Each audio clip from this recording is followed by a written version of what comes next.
Alhamdulillahilladzi arsala rasulahu bil huda wa dinil haq liyudhhirahu 'ala ad-dini kullihi walau karihal kafirun.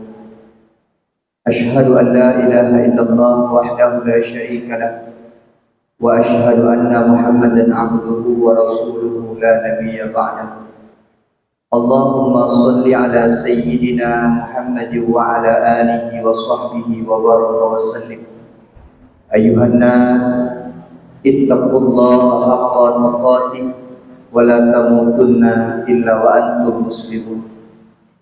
A'udzu billahi minasyaitonir rajim. Bismillahirrahmanirrahim. Wa innaka la'ala khuluqin 'adzim. Radina billahi rabba wa bil islami dina wa bi Muhammadin nabiyya wa rasula. Rabbi shrah li sadri wa yassir li amri wahlul 'uqdatam min lisani yafqahu qawli. Yang sama-sama yang mulia imam syekh masjid, insyaallah dimuliakan Allah Subhanahu wa taala, pengurus masjid, BKM masjid, insyaallah dimuliakan Allah Subhanahu wa taala, remaja masjid dan seluruh hadirin sidang jamaah Jumat, insyaallah di Kanyaban Bandung mendapatkan kemuliaan di sisi Allah Subhanahu wa taala. Kaum muslimin sidang jamaah Jumat yang dimuliakan Allah Subhanahu wa taala, mari kita tanpa henti-hentinya untuk selalu bertakwa kepada Allah Subhanahu wa taala dengan cara mengerjakan seluruh perintah Allah dan meninggalkan seluruh larangan Allah. Insyaallah dengan takwa kita menjadi hamba-hamba Allah yang taat dan saleh, dan insyaallah dengan takwa akan mudah kita menuju kepada syurga Allah Subhanahu wa taala. Kaum muslimin sidang jamaah Jumat yang dimuliakan Allah Subhanahu wa taala, suka tidak suka, setuju tidak setuju, galak hana galak, hari ini kita di Aceh dalam segala segi mengalami tren penurunan. Apakah itu dari segi keilmuan, apakah itu dari segi akhlak, atau dari segi-segi yang lain. Dulu kita pernah bangga dengan sebutan Serambi Mekah. Dulu kita pernah bangga dengan syariat. Dulu kita pernah bangga dengan satu-satunya daerah yang paling dominan daripada orang Islam. Tapi apa yang terjadi hari ini bisa menjadi bahan evaluasi kita bersama. Artinya, kalau kita tidak mengintrospeksi diri, kalau kita tidak berbenah, maka percayalah, suatu saat nanti apa-apa yang kita khawatirkan akan terjadi di bumi Aceh yang adanya cintai. Akhir-akhir ini banyak kita mendengar, melihat berita-berita yang sepantasnya tidak seharusnya terjadi di Aceh. Hari ini bahkan Kepala Dinas Pendidikan tingkat SMA akan melaksanakan jam malam kepada para siswa. Kenapa sampai ini terjadi? Karena melihat begitu banyak kemudaratan yang terjadi selama ini yang dilakukan oleh anak-anak kita, seperti tawuran, balap liar atau lain-lain sebagainya. Dari pengaruh daripada kekhawatiran itu muncullah surat edaran akan diberlakukan jam malam. Selepas daripada itu, kejahatan-kejahatan makin sering kita jumpai di sekitar-sekitar kita. Hari ini tidak lagi sebuah hal yang aneh ketika ada pembunuhan atau lain-lain sebagainya terjadi. Bahkan mohon maaf sekali, baru-baru ini kita melihat berita di koran di daerah kita sendiri, mau tidak mau harus kita akui sudah ada yang namanya prostitusi online.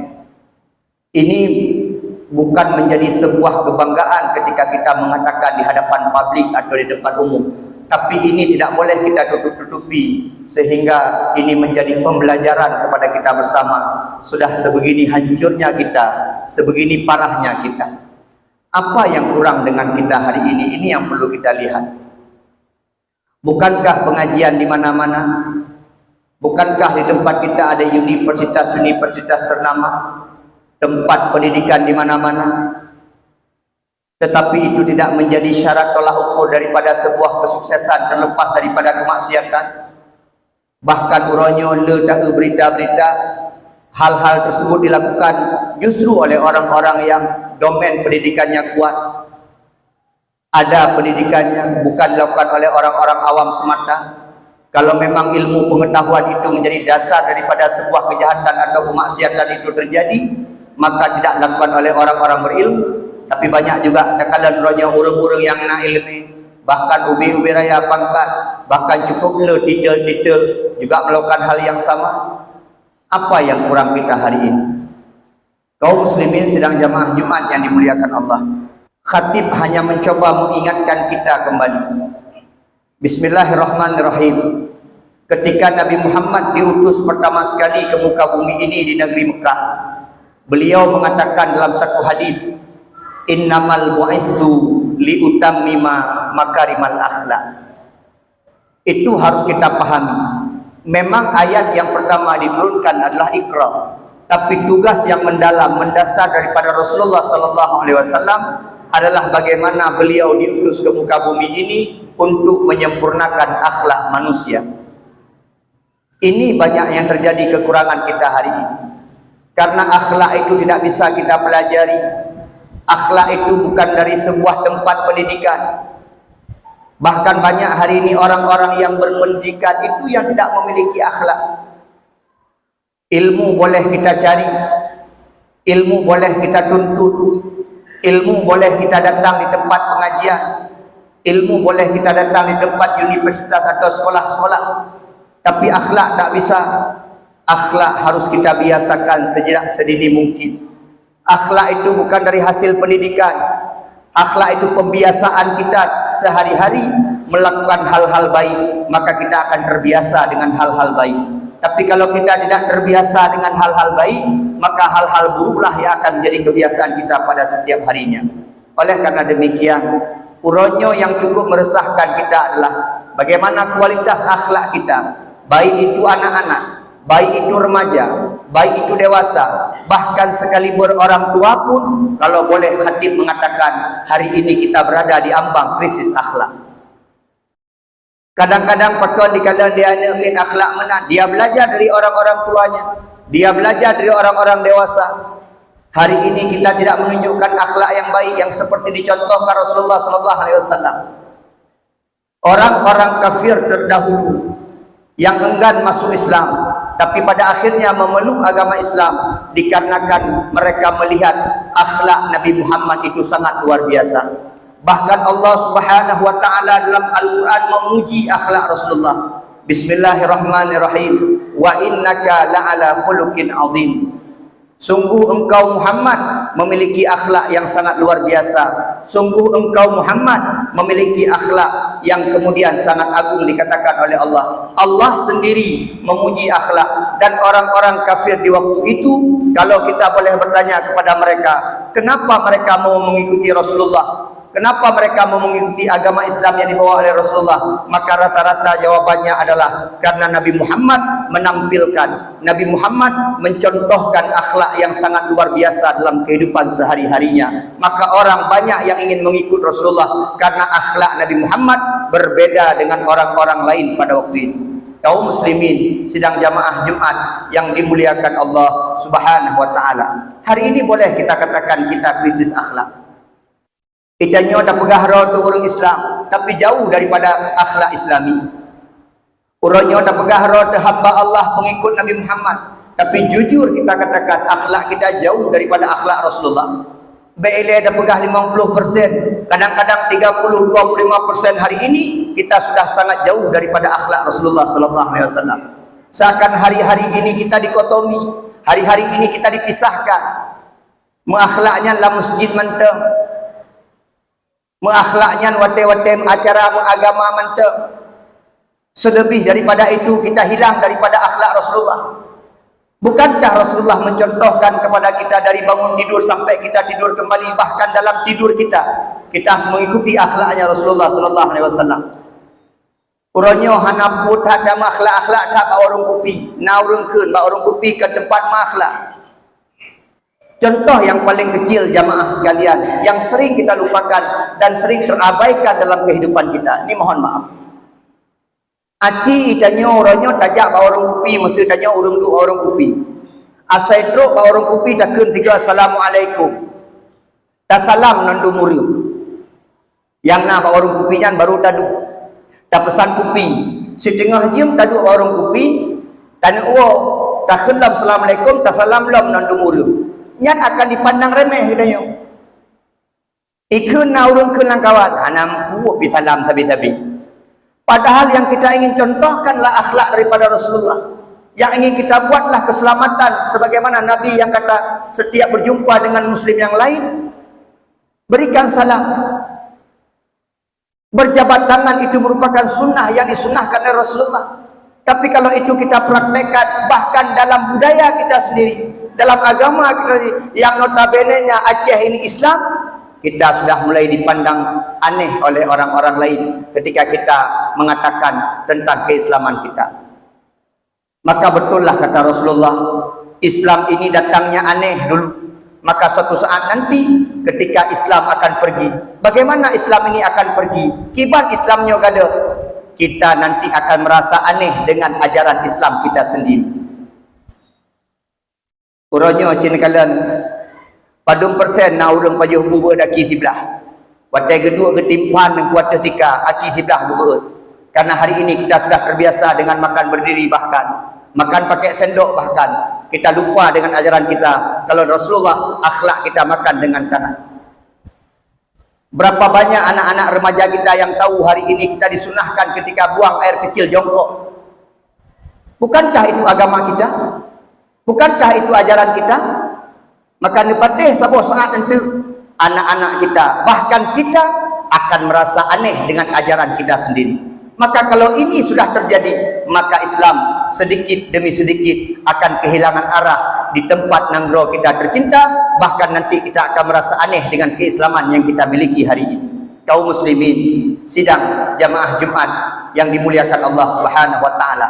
Kalau ada dari pembicaraan kami yang pesimis, kami kasihkan sebuah contoh kepada hadirin sekalian. Menyena yang pegah langkawan, pura pegahnya. Pandai mungkin gadah agama hino dia cik. Menyena urung yang pegah helikutnya. Pandai mungkin lagi kejadian goknya yang pegah. Goknya kagak menghayal, kagak pegah kengkut. Ingat kaum muslimin, bagaimana Islam, kuatnya Islam di Andalusia Spanyol dulu. Hari ini apa yang terjadi? Bahkan masjid-masjid mewah yang ada di Andalusia Spanyol sudah digantikan oleh gereja-gereja yang sangat mewah tanpa kita sadari. Apapun akan terjadi ketika kita melupakan jati diri kita, ketika kita tidak bangga dengan keislaman kita masing-masing. Hana bangga dengan agama dron, Malay ada pukul ada dron, bangga ada cok adragop. Coba lihat BJO takalan sekitar-sekitar tanya mentah. Penampilan anak-anak kita, penampilan kita hari jauh daripada kata Islam. Gaya tanya kahnalim gaya Islam. Hari ini dikatakan pakai jubah itu bukan budaya kita. Kita melupakan bahwa Rasulullah juga menggunakan jubah. Pada akhirnya kita akan merasa aneh dengan apa yang kita lakukan. Karena kita sudah jauh dari agama kita. Makanya yang paling penting, kami mengajak kepada seluruh hadirin sekalian, ayolah kita mulai dari kita sendiri. Fi ayyi ardin tata' fa anta mas'ul 'anil Islam. Ingat, dimanapun kita berpijak, dimanapun kita berada, selama kita masih di dunia ini, kita punya tanggung jawab terhadap keberlangsungan Islam ini. Islam bukan tanggung jawab ulama, Islam bukan tanggung jawab tengku, Islam bukan hanya tanggung jawab khatib, Islam bukan hanya tanggung jawab orang mukopiah. Maka orangnya akan menandakan alahnya agama bautan ke ilmu menda. Dipisahkan kita dengan agama, pelan-pelan dijauhkan kita dengan agama. Tanpa kita sadari, setiap manusia yang Allah ciptakan, yang Allah lahirkan ke muka bumi ini, mereka akan diminta pertanggungjawaban tentang agama mereka. Semua kita Kita makhluk Allah, kita hamba Allah, kita akan diminta pertanggungjawaban tentang agama kita esok di hadapan Allah di yaumil mahsyar. Hanya tak pegah tengok. Dibalikkan agama putra ada buat agama, apa yang sudah kamu bantu dengan agama kamu? Hanya tak ke Allah. Oh, yang urusan dengku. Ayo fikir lu. Elong urusan jamun ku bicara rezeki, elong urusan jamun ku jaganya sakai hana urusan dengan agama. Maka ketika kita berakhlak seperti akhlak Rasulullah, apa yang akan terjadi? Mohon maaf kaum muslimin, dimanapun kita berada, apapun kita, siapapun kita, apapun jabatan dan pangkat kita, berlakulah seperti orang Islam. Itanyo tak kerja akan tu, itanyo Islam baik dua. Urangnya pisah-pisah. Nyolong pegah contoh kamu. Di kampung tanyo nak toki sabe zero musim. Toki sabu-sabu. Biasanya menyotoki sabe rumah raya. Mobil ada 3. Tidak ada yang mempertanyakan. Biasa toki sabe, kelom biasa. Dipisahkan tanyo. Aci menyotengku ke belah motor benda. Jika naurung ke. Dengkunyan kakaya dah. Seakan-akan tengku tidak boleh kaya. Yang boleh kaya toki sabe. Tengku madang Honda bro yang hijau di pemerintah yang ambil merahnya benda. Dibuat pikiran kita sesat. Padahal coba lihat sahabat Nabi.